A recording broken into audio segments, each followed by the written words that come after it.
Hey guys, what's going on? Welcome back to Football Therapy with me, your host, Jan. I hope you're doing well, mate. I really do hope that. Welcome back to Chelsea News. That's right, the daily series here on the channel where I tell you what's going on about Chelsea in the news. Today, we are discussing Marina visiting the Chelsea Stadium, Stamford Bridge, but not invited by the owners. She's sneaking in. Is she doing covert operations for the former owner? Almost certainly not. But still, there's been a story written about it. Kepa making kissy faces at his current temporary employer, Real Madrid, hoping to not have to return to Chelsea. I mean, yes, you can leave then, mate. I kind of understand why you're doing it, but it kind of stings when we are very uncertain about your replacement in Rob Sanchez. When you think you might miss Kepa, you know you're in trouble. Strap yourselves in, get comfortable, pour yourself a drink. Do consider jumping on the Football Therapy subscription train. Simply click subscribe to this channel, and then if you choose to do that, hit the bell notifications icon, and I will thank you for liking the video. Okay, then let's get into it. We're going to be citing an article from Big Matt Law of The Telegraph to see what's happening with Marina, who's been visiting Stamford Bridge of late. Of course, she represents the old regime. She pretty much ran Chelsea, so we'll talk about that a little bit. But let's jump into the article and see what Matt Law is saying. Marina has returned to Chelsea twice over the past month, but the club's former director was not a guest of the Clear Lake Capital Todd Boehly owners on either occasion. Of course, Chelsea hosted the Legends of Europe game in tribute to Vialli on Saturday. A host of former players and staff members were invited back to the game, and it's understood that Granovskaya went as a guest of friends rather than being asked by the new Chelsea owners. A number of supporters at the game spotted Granovskaya sitting in the middle tier of the West Stand. Telegraph Sport has confirmed it was her. It has also emerged that Granovskaya was at the Game for Ukraine charity match at the start of August, when she was believed to have purchased just a general admission ticket. Chelsea have confirmed that Granovskaya was not invited by the club's owners on either occasion, and that she has not been a guest of theirs at Stamford Bridge since leaving. The article goes on to talk about how Granovskaya is loved by certain former Chelsea players, etc., etc. Look, this is an interesting story. I don't think there's anything deep to it, but it is interesting because she represents the old regime, the Roman Abramovich regime, of course, that is riddled in controversy because of the final months of Abramovich owning Chelsea and the geopolitical ramifications of that and the sanctions, etc. Granovskaya herself's Russian, I believe, or Russian-Canadian. She, lest we forget, ran Chelsea for years and years and years before the end. Roman Abramovich was becoming more and more detached, probably for a multitude of reasons, and she ran day-to-day Chelsea. She was a tough negotiator. She did some, despite how she divides opinion on certain things, she was an excellent negotiator and made Chelsea a lot of money. I talk about how she got incredible fees for Morata and Diego Costa, and in both cases, Chelsea had no right to get good fees for them. She ended up getting $160 million for Eden Hazard, who had 12 months left on his deal from Real Madrid. She did a lot of good stuff, and of course was in charge when Chelsea brought in good players, your N'Golo Kantes, etc. And she was running Chelsea when we won, 2 Premier Leagues, when we won a Champions League. And no matter what your opinion is on Granovskaya, that kind of success right now doesn't look too bad. I'm joking a little bit, of course. Many of you who watch the channel will know my position on the Chelsea project. Although, of course, as any other Chelsea fan, I enjoyed winning. But I sort of, towards the end, saw how it was no longer sustainable to play and run a club this way. And even though we're not enjoying success on the pitch yet, I am pleased with the general idea with how we're building the team in terms of infrastructure, sporting directors, young team, and, more revenue, lower wages, all that kind of boring business stuff. I really am on board, so choo-choo, I will drive that train. But, above all, I just want to see Chelsea win football matches. Now, understandably, they're not going to invite Granovskaya to Stamford Bridge. I don't think they're going to ban her either, because, that would be a bigger story that they don't want. But, because she ran Chelsea, because she was the lieutenant for Roman Abramovich, and understandably, they just wanted to clean the decks because, they just didn't want any echoes or the spectres or ghosts of the previous controversy of Abramovich, and they had to get rid of Buck, and I'm pretty happy about that. And they had to get rid of Granskaya. They probably were like, you know, nice to her, but they were, I think they gave her a few million quid and were like, there you go, thank you very much, see you later, but it's that you're done now. You're done here.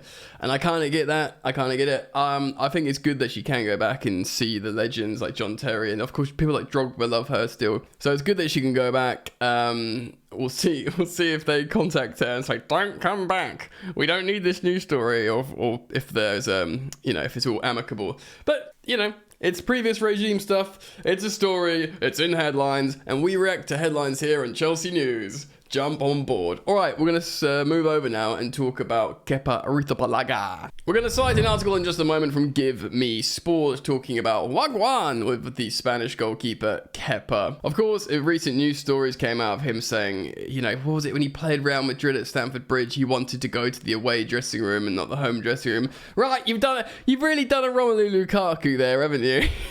I'm going to call that Kepa doing a Lukaku. You were employed by Chelsea and you're making kissy faces at another team. A team, yeah, I mean, I get it. I kind of understand why he's doing it, although I don't like it and don't endorse it and think it's disrespecting my wonderful club, Chelsea Football Club. So, you know, F you for that, bruv. But ultimately, I understand why he's doing it. He's clearly never been stable at Chelsea. He's probably thankful for his time at Chelsea. He's earned a lot of money. He's met his new wife in his time in Chelsea. He won trophies. You know, I don't think anyone's been like cruel to him apart from maybe the English media when he didn't help himself because he was playing awful. He's back in the team though, but I think he understands Chelsea bought Rob Sanchez. I think he probably gets the vibe with Ben Roberts, the goalkeeping coach. Maybe he feels like, I don't know, Pochettino doesn't fancy him fully, so he's like, right, I got to put all my cards on the table here. And if I can get to Real Madrid, I need to get to Real Madrid here, so I'm just going to tell them, I'm going to try and get the fans to, get, you know, love me really early, talking about this away dressing room thing. So I kind of get it. He's kind of he's all in on trying to get this move. And I sort of get it. And let's read what this article is saying from Give Me Sport. Chelsea star Kepa Arrizabalaga is unlikely to make another Stamford Bridge appearance following his loan move to Real Madrid for a key reason, journalist Ben Jacobs has told Give Me Sport. The Spanish international was among the big names to head through the exit door during the summer transfer window, which saw the Blues recoup close to £230 million, as head coach Mauricio Pochettino used the cash to strengthen his squad. According to transfer expert Fabrizio Romano, Kepa has set his sights on leaving Chelsea on a permanent basis next summer due to fears his relationship with the club is now broken. The Italian journalist suggests the goalkeeper, who has entered the final 2 years of his £150,000 per week contract, is dreaming of remaining with Real Madrid beyond the end of his current campaign and will look for an alternative exit route if the La Liga giants opt against attempting to reach a long-term agreement with his parent club. Kepa headed to the Bernabeu for a season-long loan after he was identified as an ideal replacement for former Chelsea number 1 Thibaut Courtois, who was of course facing an extensive period on the sidelines after doing his ACL. Although it is understood that the deal between Real Madrid and Chelsea does not include an option to make the switch permanent next summer, the 28-year-old made his intentions of not returning to Southwest London clear within hours of heading back to his homeland. Yeah, like I said, that's probably when he made the statement about his wanting to go to the away dressing room. Wanting to go to the away dressing room. By the way, 150k is way too much for a goalkeeper. I think probably Rob Sanchez might be on like 70, 80k, and he's probably like half of what Kepa's on, and that's, you know, including, I'll say inflation, but Chelsea are kind of moving backwards in terms of inflation with wages. We want to pay players less and less and less. Kepa has chalked up 59 clean sheets over the course of 163 appearances for the Blue, while he has started his loan side's last 2 fixtures. Of course, we paid a world record fee for Kepa, £71 million, 5 years ago now. Seems so long ago, and I remember it's because Thibaut Courtois refused to train. He refused to report to pre-season training. He snaked us. He did. Look, I'm sorry, whether you're... Look, Thibaut Courtois at times is the best goalkeeper in the world, and that stings. But he did the opposite of Eden Hazard. He didn't report to training. He told Chelsea he would sign, but then it was Real Madrid that slivered into his ear. Don't just sign yet. Maybe you can be our goalkeeper, as David De Gea is not coming. They looked at Kepa actually, and they decided to get Courtois instead, because Courtois was less than half the price of Kepa. So anyway, whatever. It's all academic now. Ben Jacobs told this to Give Me Sport. I do do think it's likely that Kepa will leave, simply because Chelsea have brought in another goalkeeper. They've got Marina, who will be developed in the next 12 months, and even further, and Robert Sanchez is seen as the number one at the football club. Before the surprise move came about, Pochettino was genuinely considering both Kepa and Sanchez. There was a very real possibility that the Real move hadn't come after Thibaut Courtois' injuries, that Kepa would have started the first few games of the season because Sanchez was still integrating at Chelsea. But I think the fact how Kepa wanted that move and left so quickly has only shown Pochettino and Chelsea that he's unlikely to return. Yeah, Pochettino even said in a press conference I only want players that want to play for Chelsea. He's definitely talking about Kepa, because it's not just Real Madrid. He was pushing for the move to Bayern Munich. Of course, Tuchel wanted him, which is a rather interesting twist. But then he was like, yeah, I'll go to Bayern Munich. But then Real Madrid made an inquiry, probably Bayern are looking at him, are they? Oh, he must be quite good. Let's look for him as well, if Bayern are. And of course, as soon as Real Madrid entered the equation, he is going to essentially want to go there, of course, as a Spaniard. And let's be real, Real Madrid are the biggest club in the world, aren't they? So this is why, yeah, I kind of get it. If he does return, he won't be the number one goalkeeper at the football club, which means that coming back will still require, in likelihood, a solution for him to leave. Chelsea can be relaxed about the situation. Contractually, Kepa is still at the football club until 2025, but I think both the club and player at the end of the Real Madrid loan will be looking for a solution away from Chelsea. I'll be very interested to see how much is left on his book value, because of course we know your contract gets amortized over your contract length. So we signed him on a 7-year deal, which at the time was mental, by the way, because no one was doing 7 years back then. And so we signed him on a 7 years deal. But if you look at Kai Havertz, who only had £28 million left on his book value, but he'd only played 2 seasons, which is really, really interesting. I'm not entirely sure how it works, but of that £71 million of Kepa, is he are we fine now in the FFP? Is he broken even on his book value, and now we just sell him for profit in the books?